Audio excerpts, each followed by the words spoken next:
just like with health care, I am running out of patience with Republicans in the U.S. Congress. Republicans in Congress need to stop surrendering on key issues and finally start delivering for once. Here with reaction, editor-in-chief Life Zet, Fox News contributor, nationally syndicated radio talk show host Laura Ingraham. Look, it's status quo. There's nothing great here. There's a few things they won. Democrats are claiming a win because they know in their hearts Republicans have all the power. And they, why shouldn't they be really happy? I mean, they are really happy. Chuck Schumer's celebrating. Nancy Pelosi couldn't be happier. I mean, he campaigned as an unconventional politician. So if I had been advising him on this, I would have said, Congress, I can't tell you what to do, but I'll tell you what I campaigned on. I'm not going to get everything I want, but I'll tell you some things are non-negotiable. Let them do what they want. If his main points and his main priorities are not in that budget, then he should veto it, make them own it, override his veto if they want, and give an address to the nation, Sean, a 30-minute address where you explain how we got into this mess and how responsible stewardship of this economy is required now and that he's bold enough to do it. I'd pin the blame on the donkey. Okay, I'd pin the blame on the donkey, the Democrats, for shutting down the government.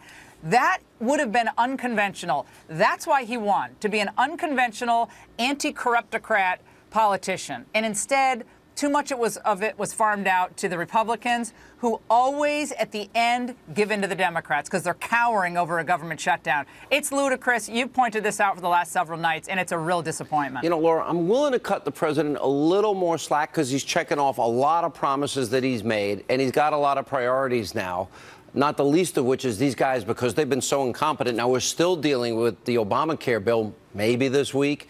And on top of that, he laid out his budgetary priorities. He wants his corporate tax cut. He wants repatriation. He wants energy independence.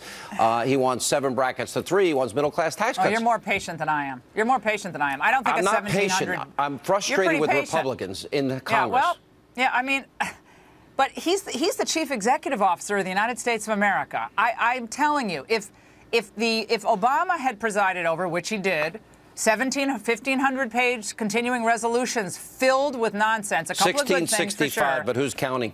Right, but we would be off the charts upset about that. So I'm just as upset if this is what the Republicans holding the House and the Senate come up with at the end of this very long process. No normal course budgeting, kicking the can down the road, as Tom Cotton said on my radio show today, and filled with nonsense. Just a Planned Parenthood alone. To fund that monstrosity of killing, just that, I would have said, look, you own it. That's your priority. You want to die on the hill of Planned Parenthood? You go right ahead, but I'm going to veto that. So, I would have loved to see him do it, just on that basis and the wall alone. I agree wholeheartedly. I can't really disagree with you. But here's the thing.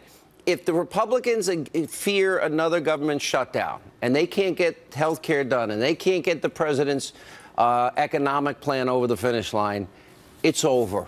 I don't think they've got a chance. I mean, I'm not going to support them, will you? I mean, they're resisting Trump. No. Some of these Republicans, Sean, and you know who they are resisting Trump as fiercely in their own way as the Democrats are. They laugh at his priorities behind closed doors. Is it Paul Ryan? Is it the leadership in the House? I think Mitch McConnell said right off the bat that we are not going to shut down the government. Now, what does that tell the Democrats? Go for broke.